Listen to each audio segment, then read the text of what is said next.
This is the composition, and the composition is not the actual, it is a typical composition. For low strength, gold is 85%, standard is 75%.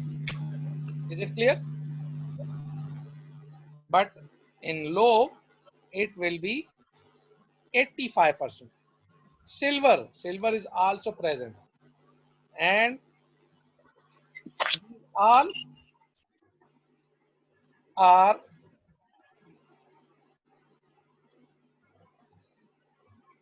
composition of all these ingredients is in percentages.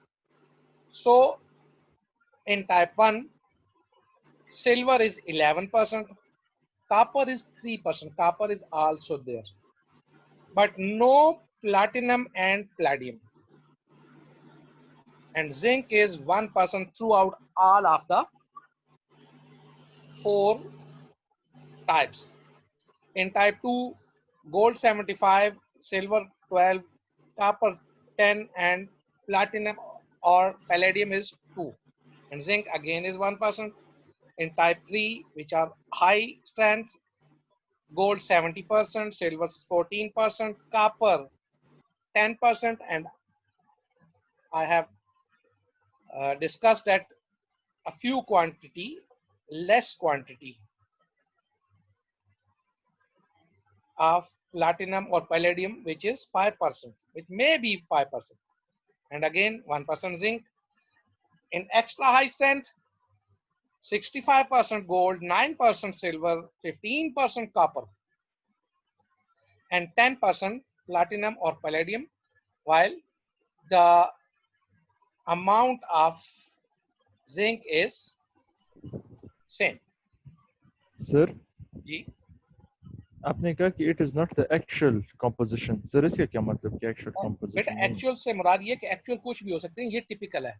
अगर आप इसका Okay, sir. वो भी देखें ना तो typical जो होती है, टिपिकल और एक्चुअल में फर्क होता है. Okay, sir. है ना सर जी? ये वैल्यू याद करना है कि नहीं सर? किसको? ये वैल्यू है ना जो लो स्ट्रेंथ का, मीडियम स्ट्रेंथ का, इसको याद करना है कि नहीं सर? सॉरी, मुझे ये कौन सी स्ट्रेंथ का? सर ये जो वैल्यू आपने बताया सर, हाँ इसको याद करना है कि हाँ, नहीं? टिपिकल वैल्यूज तो चार तो हैं सारे, इसमें क्या है इतना ज्यादा सर तो. हमें सिर्फ जिंक का सिर्फ याद है सर. हाँ, बाकी भी याद हो जाएगा, फिक्र नहीं करो. अगर कोशिश करने की करो, और अभी तो तुम्हें बहुत कुछ याद करना पड़ेगा, अभी तो आगे बहुत कुछ आने वाला है. Sir, gold का Yes, भी याद sir. रखना. कंपैरेटिव प्रॉपर्टीज सर जी.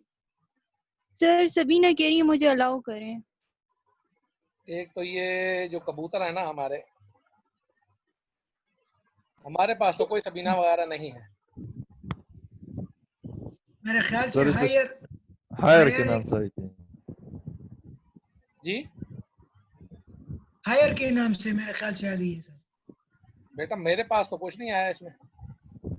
सबीना की कोई रिक्वेस्ट अभी तक मेरे पास नहीं है. 37 लोग हैं और इसमें सिर्फ एक. चलो इसको हम काट के देखते हैं. जी मुझे अभी एडवांस तक रिक्वेस्ट भी जी एडवांस में कहा है, आ रही है अभी रास्ते में. तो वही कह रहा हूँ ना, ये कबूतर जो है ना ये उनको चाहिए ये कि पहले उसको कहें रिक्वेस्ट भेजो तो सही ना. चले ठीक है जी. अच्छा, ये अब एक छोटा सा एक टेबल है, अगर आप इसको समझ जाएं तो आपको बहुत कुछ समझ आ जाएगी, जो कि है जरा मुश्किल आपको समझ आना, लेकिन मैं अपनी Sir, ट्राई ये तो आसान है. चलो हो अच्छी गया, बात. आसान है तो तुम हमें समझा दो. Yes, sir. समझाओ. Sir, down the group, sir, hardness increase होती है. इसी हाँ. तरह proportional limit भी increase होती है, strength भी increase होती है, लेकिन ductility decrease होती है और corrosion भी decrease होती है. डिक्रीज होगी. तो ये किस सेंस में होगी, ये भी हमें थोड़ा सा बताया ना, कि टाइप 1 से टाइप 4 की तरफ जाते हुए. वो सर ऐसी कंपोजिशन चेंज हो रही है सर. गोल्ड 85 से सर पहले 75 फिर 70 और फिर 65 पे आ रहा है ना, तो बिल्कुल इसलिए सर हार्डनेस वो अफेक्ट हो रही है. इस तरह प्रोपोर्शनल लिमिट और स्ट्रेंथ. बिल्कुल. और देखो अब ductility यही सर चीज इसमें ये बतानी है कि स्ट्रेंथ जो है अगर इसकी इंक्रीज होती है तो डक्टिलिटी डिक्रीज हो जाती है। ये जो पॉइंट था वो एक स्टूडेंट ने कहा था, तो मैं आपको दोबारा बताने जा रहा हूँ। इसमें ज़हन में रखें कि जब भी स्ट्रेंथ हमारी इंक्रीज होगी, डक्टिलिटी डिक्रीज हो जाएगी, क्योंकि जितना स्ट्रांग मटेरियल होगा उसको आप मोड़ नहीं सकेंगे। ठीक है जी। और जितना स्ट्रांग होगा उतनी उसकी जो है कोरोजन रेजिस्टेंस भी जो है वो भी कम होगी। ये क्यों कम होगी?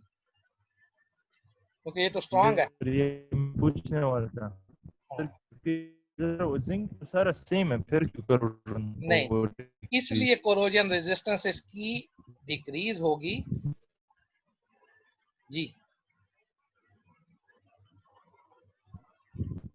कि उसके अंदर इम्प्योरिटी होगी ना सर? इम्प्योरिटीज होंगी, तो उसके Yes. अंदर कोरोजन जो है वो रेजिस्टेंस कोरोजन के लिए कम होगी, क्योंकि उसके अंदर कम वो हो जाएगी। जी।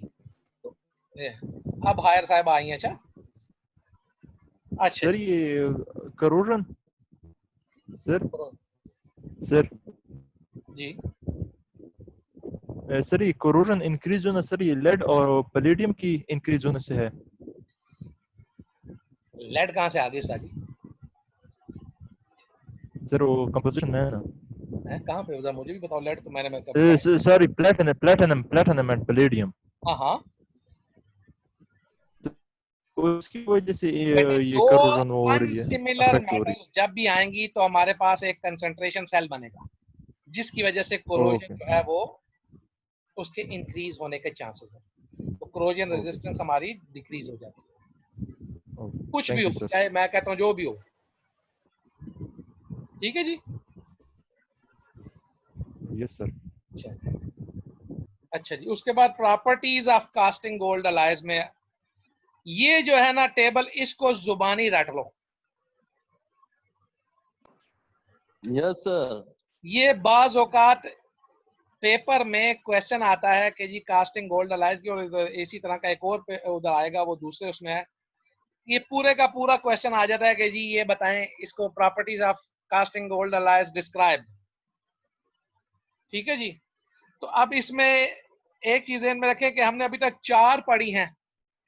तो अब जो हार्डन हम करते हैं ना, जिसको हार्डनेस और देते हैं, तो वो एक 5वीं बन जाती है, लेकिन उसको 4th इन्होंने लिखा हुआ है, 4th आगे ब्रैकेट में हार्डन कर दिया हुआ है।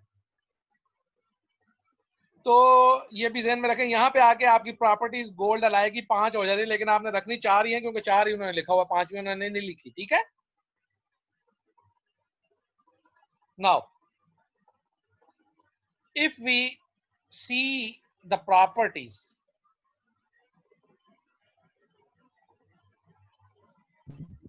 सर हायर स्टार्ट हो गई है। हाँ अब बोलो, अब उसको कहो ना, किधर गई वो जिसने हायर की, वो की। सर ये सर बाकी ये क्लासों में नहीं होता सर। सर ये सिर्फ सबीना आपकी क्लास नहीं में है, होता है सर। वो अभी तक अंदर सर नहीं आई। सर सबीना नहीं है, उसने बेटा तो ज्वाइन ही नहीं किया सर। तो बेटा अब आप मुझे बताओ ना कि उसको कहो ना कि हम इसको क्या करें। सर इसको बस क्लास से निकाल दिए जो भी है। तो हमने निकाल दिया है, लेकिन वैसे बात तो ये कौन है सर? बेटा सर हायर सिर्फ ये आपकी क्लास की वजह से ज्वाइन स्टार्ट होता है सर। ये क्यों? मेरी क्लास सर में ये पोर्टल वालों को पता नहीं चलता कि ये किसने क्लास ज्वाइन की और किसने नहीं, लिंक से पता चलता है सर। बेटा ये तो अब हम उनसे बात करेंगे ना कि ये कौन लोग थे। और अगर लिंक से पता चलता है तो उस लिंक को सर फिर इस लिंक से उसकी सारी डेटा निकाल सकती है। वही ना, तो ये तो सर अब मीटिंग के होस्ट तो आप है ना सर, कौन कौन ज्वाइन कर रहा आपको तो पता होगा। बेटा मुझे तो उसने हायर के नाम से किया, मैंने उसको कर लिया। आप लोगों ने मुझे कहा कि जी इसको करो, हमने सर कर वो दिया। तो हायर है ही नहीं। तो बस अब क्या कहें। वो सबीना से पहले हायर के नाम से आई थी। तो बस सबीना अब यार, जो भी थी, तो अभी ये नेम हायर खोली वाले का उससे खल बारा सबीना। आया गया या जो भी था। नहीं, सबीना पहले हायर के नाम से आई थी। फेक नेम से आ रहे हैं उसको अभी अलाउ तो ना। वो कह रही है मैं हायर से नहीं हूँ ना वहां। चलो बस ठीक है, अब जो कुछ भी है हम हमें अभी क्लास पढ़ने दें। अच्छा जी, इसको आप ज़हन में रखें जी। प्रॉपर्टीज में अगर हम जाते हैं तो हार्डनेस अगर देखें टाइप 1 की 50 to 90 विकर हार्डनेस, VHN जो होता है ना, ये विकर हार्डनेस नंबर है, ये ज़हन में रखिएगा। GPa का मतलब होता है गैगा पास्कल्स, MPa का मतलब होता है मेगा पास्कल, और बाकी मेरे ख्याल से कोई ऐसी खास चीज नहीं है। 50 to 90 विकर हार्डनेस नंबर होगी टाइप 1 की, 90 to 120 होगी टाइप 2 की, 120 to 160 होगी टाइप 3 की, टाइप 4 की 150 to 230 होगी, और अगर टाइप 4 को हार्डन हम करते हैं तो 250 to 300 will be the hardness Vickers hardness number. Moduli, modulus of elasticity को मॉडुलाई भी कहते हैं बाज़ औक़ात, मॉडुल सिंपल उसमें। For type 1 it will be 80, for 2 80, 85, for 3, for type 3, for type 4 it will be 95, and type 4 it will be 100 gigapascals. Remaining are the self-explanatory values. So now specifications. अब वो proof stress जो थी आप लोगों को समझ नहीं आ रही थी, तो इस पे आपको क्लियर समझ आनी चाहिए। कुछ समझ आ रही है इस टेबल को देख के कि प्रूफ स्ट्रेस क्या है? कोई एक्सप्लेन कर सकता है मुझे? जी बेटा। No sir. बहुत अच्छा भाई। किसी को मतलब प्रूफ स्ट्रेस की समझ नहीं आई अभी तक? No sir. और ये बात रिकॉर्ड हो गई है, ये आप लोग को सारी दुनिया देखेगी आप लोगों की ये कि मैंने उसमें कितना आपको बताया था कि देखो बेटा, प्रूफ स्ट्रेस का मतलब ये है कि किसी शख्स के सर के ऊपर या किसी के ऊपर हम एक नॉन वैल्यू स्ट्रेस हम उसके ऊपर इंट्रोड्यूस करते हैं। आसान में बताया था कि किसी आदमी को हम खींचते हैं 500 किलोग्राम की ताकत से, और वो जो है हर मर्तबा 500 किलोग्राम का हम वजन उस पर लगाएं तो वो 1 मीटर समझें लंबा हो जाए। एक मिसाल दे रहा हूं, ठीक है? तो ये उसकी प्रूफ स्ट्रेस है। जब भी हम उसको खींचेंगे वो हमेशा 500 किलोग्राम का वेट लगा के वो 2 मीटर तक लंबा हो जाएगा, ठीक है? यही चीज यहाँ पे अब आपको क्लियर हो जानी चाहिए। आज के बाद प्रूफ स्ट्रेस के बारे में मैं किसी से पूछूं और वो ना बताए तो वो अपने आप को समझे कि उसके उसी वक्त 5-10 नंबर में काट लूंगा। टाइप 1 के लिए 80 to 180 MPa स्ट्रेस अगर हम लगाएं तो मिनिमम इलांगेशन 18% उसकी आनी चाहिए। समझ आई इस बात की? Yes sir. इसकी सिंपल मिसाल ये लगा लें कि 80 से 180 किलोग्राम तक का वजन अगर हम टाइप 1 के ऊपर लगाते हैं, ये सिर्फ समझाने के लिए, इतना किलोग्राम का वजन लगता नहीं है, तो उसके अंदर हमेशा कम से कम 18% की इलांगेशन होगी।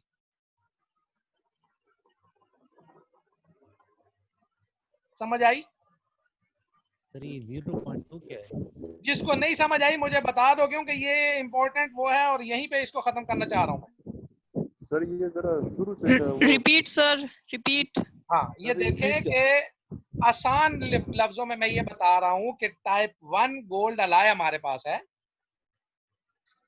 हम उस पे जब भी स्ट्रेस इंट्रोड्यूस करेंगे, स्ट्रेस इंट्रोड्यूस का मतलब ये होता है कि जब भी हम उस पे फोर्स अप्लाई करेंगे 80 to 180 मेगा पास्कल की, और उसके अंदर जो स्ट्रेस इंट्रोड्यूस होगी वो 80 to 180 मेगा पास्कल ही होगी ना, सेम ही होती है ना, अपोजिट इन डायरेक्शन। स्ट्रेस की डेफिनेशन अगर ज़हन में आया आपके तो। Yes sir, yes sir. ठीक है जी, शुक्र है। आपने फिर भी अपनी तस्वीर चेंज नहीं की है? चलें सर वो क्लास के बाद कर लूंगी। अच्छा अच्छा, चलें ठीक है। सर कौन सा तस्वीर लगाऊं? बहुत अच्छा जी। आपने इस तरह पिक्चर लगाया हमें डराते हो। अच्छा, इसमें वहां पे हाथ लगा दो। सही है सर। देखो ये मेरा भाई जो है ये उड़ता रहता है तो मैं इसको लगा देती हूँ। अच्छा जी, तो जब भी हम 80 से 180 मेगा पास्कल टाइप 1 के ऊपर स्ट्रेस इंट्रोड्यूस कराएंगे। अब स्ट्रेस इंट्रोड्यूस कराने का मतलब पता चल गया कि जब हम उसके ऊपर इतना लोड डालेंगे तो उसके अंदर इतनी स्ट्रेस आ जाएगी। तो उसमें वो गोल्ड अलाइज होगा, उसमें हमें एक इलांगेशन मिलेगी, वो इलांगेट हो जाएगा, वो खिंच जाएगा, ठीक है। और हमेशा वो जो खिंचेगा वो कम से कम 18% होगा, उससे ज्यादा भी हो सकता है, ये नहीं है, लेकिन कम से कम वो 18% होगा। और ये इसकी प्रूफ स्ट्रेस है, ये प्रूफ करेगी कि ये टाइप 1 है। Yes sir. अब क्लियर है सबको जी? सर इलॉन्गेशन प्रूफ करेगी कि मतलब बताएगी कि ये प्रूफ स्ट्रेस है। हाँ, तो इलंगेशन ही होती है ना प्रूफ स्ट्रेस। स्ट्रेस तो हमें नहीं पता, स्ट्रेस तो हमने अप्लाई की हुई है ना, इलंगेशन से ही हमें मिलेगा ना कि ये इसकी प्रूफ स्ट्रेस है। सर तो ये पीछे हमने इतना सब क्यों पढ़ा जब हमने खींच कर ही पता करना था कि उसमें कितना वो है। बेटा ये सारा कुछ इसीलिए पढ़ा है ना कि ये खींच कर ही पता लगना है ना। ये हमें ये पता चला ना कि इसके अंदर जब हम इतना प्रेशर या मतलब फोर्स हम लगाएंगे तो फिर उसके बाद उसके अंदर इतना जो है स्ट्रेस पैदा होगी, और ये जो स्ट्रेस पैदा होगी इसके नतीजे में हमारे पास एक स्ट्रेन आएगी, और वो जो स्ट्रेन होगी वो एक कांस्टेंट होगी। उस हम स्ट्रेन से स्ट्रेस का पता चला सकते हैं, इस स्ट्रेस से हम स्ट्रेन का पता चला सकते हैं कि अगर इतनी स्ट्रेस हम देंगे तो इतनी स्ट्रेन आएगी। ये सारी चीजें इंटरलिंक्ड हैं, हमने इसीलिए इसको पढ़ा है। सही है सर, ठीक है सर। ये जो सारी चीजें होती सर, हैं तो हमेशा ध्यान में रखें, ये सारी इंटरलिंक्ड हैं, और इनको इंटरलिंक आपने करना होता है कि हमने अगर क्यों पढ़ा है। तो ये बहुत अच्छी चीज है कि आपको अंदाजा हो कि हम ये इसको पढ़ रहे हैं तो इसका क्या मकसद क्या बनता जा रहा है हमारे साथ जी। सर तो हम इस सब पे सर एक जैसा स्ट्रेस क्यों अप्लाई नहीं करते? बेटा एक जैसा हो ही नहीं सकता। अब आप क्यों सर? अब देखो, आपके ऊपर हम एक हल्का सा धक्का लगाते हैं, ये समझो 180 किलो का वजन रख देते हैं आप उसको ठीक है। ड्रोन के ऊपर हम 240 किलो का वजन रख सकते हैं, वो उठा लेगा, ठीक है। वो मौलाना साहब जो अंधेरे में बैठे हुए हैं उनके ऊपर हम 80 किलो का वजन भी रख देना, वो बेचारे वैसे गिरते। नहीं सर, तो वैसे अगर कंपैरिजन अगर करना सर तो सब पे तो एक जैसे पे अप्लाई करना है ना। हम कंपैरिजन तो नहीं कर रहे, आपको किसने कहा कि हम कंपैरिजन कर रहे हैं? हम तो उनका बता रहे हैं, हमारे सर पास पता तो कर रहे हैं ना जी। सर तो प्रेशर तो एक जैसा लगेगा ना, हमें क्या पता कि अब क्या मटेरियल है। ये कैसे आपने कह दिया कि प्रेशर एक जैसा? ये अभी हम आपको बता रहे हैं 80 to 180 है, दूसरे पे 180 to 240 है, फिर 240 मिनिमम सर है। तो उस पर लिखा तो नहीं होगा ना कि मैं किससे बनाऊं? बेटा उस पे आपको पता होगा, ये आपको किसने कहा कि नहीं लिखा होगा? तो फिर आप खींच क्यों रहे हैं सर उसे? बेटा कंफर्म करने के लिए कि सर तो आया फिर लिखा क्यों है सर जब खींचना ही है उसे? बेटा मैं आपको बताता हूँ, देखो खींचना नहीं है, ये हम सिर्फ इसलिए कर रहे हैं कि ये हम आपको बता रहे हैं कि ये जो मटेरियल होगा आपको अगला बेच देगा, वो कहेगा जी ये जो है ये टाइप 1 है, ठीक है। टाइप 1 की कीमत 85% गोल्ड के हिसाब से वो ले लेगा आपसे। 85% गोल्ड आजकल के हिसाब से अगर आप देखें तो तकरीबन 1 लाख रुपए का बनता है जी। टाइप 4 में जो है वो सारा 65% गोल्ड है। आपको अगर वो उसके ऊपर दे तो वो 65% गोल्ड जो है वो तकरीबन 80,000 से भी नीचे चला जाता है। 20-25 हजार रुपए का आपको चूना लगा के जा सकता है अगला। अगर आपको इस चीज का पता होगा तो आप उसको उसी वक्त, आपके पास ये स्ट्रेस और ये वाला स्ट्रेन वाला सिस्टम होगा, आप उसकी इलांगेशन करेंगे और आप उसको फौरी तौर पे कहेंगे कि नहीं भाई मेरे ये 1 लाख रुपए की चीज नहीं है, ये तो सारी 70-80 हजार रुपए की चीज है, तो ये आपके 20-30 हजार रुपया बचाएगा। तो सर ये हम ये प्रेशर जो है ये सर ये ग्रेजुअली इंक्रीज करेंगे पता चलाने के लिए। बेटा एक चीज ध्यान में रखो, आप लोगों ने इस प्रेशर को डालना नहीं है ना, आपके पास कोई मशीन है, ये आपको समझाया जा रहा है कि ये चीज जो है ये इसकी प्रूफ स्ट्रेस है। अगर आपके पास कोई ऐसी लैब हो, कोई ऐसा सिस्टम हो तो आप इसको इस तरीके से जज कर सकते हैं। तो सर जब सर ये लैब भी नहीं तो जब जज कैसे प्रूफ स्ट्रेस होगा? ज्यादा होता है तो एलांगेशन क्यों कम होता है सर? प्रूफ स्ट्रेस ज्यादा हो तो इलांगेशन कम होता है तुम्हारा, ये कैसे हो सकता है? सर यहाँ पे लिखा है ना सर, वो हार्डनेस पे सर 300 है ना, वहाँ पे एलांगेशन 10 है ना। जी जी, उधर चौथे नंबर पे टाइप को भी तो पढ़ो ना उस्ताद जी, कि टाइप 4 जा रहा है वहां पे। यस सर ना, टाइप 4 पे ना तो जो हार्ड है तो उसके ऊपर तो हमने स्ट्रेस भी ज्यादा लगानी है ना, हार्ड के ऊपर थोड़ी स्ट्रेस लगाओ, उसको तो कुछ होना ही नहीं है। Yes sir. ठीक है। अच्छा, ये जो चीज आप कह रहे हो ना जी कि हम आपको उस जगह की बात कर रहे हैं जहां पे आपके पास ये फैसिलिटीज होंगी। ओरिजिनल हमारा मकसद ये है कि आपको प्रूफ स्ट्रेस का समझाया जाए। अब ये नहीं है कि आप सोना लेंगे और मतलब उसको लेकर मशीनें लेके बैठ जाएंगे खींचने के लिए। इसका सिग्निफिकेंस आपको बताया जा रहा है। देखें, जैसे आसान सी मिसाल है कि गोली है इनकी, ठीक है ना, जिसको मैदे में अल्सर हो उसको वो अगर आप दे दें तो खुदा ना खास्ता वो आदमी मर सकता है।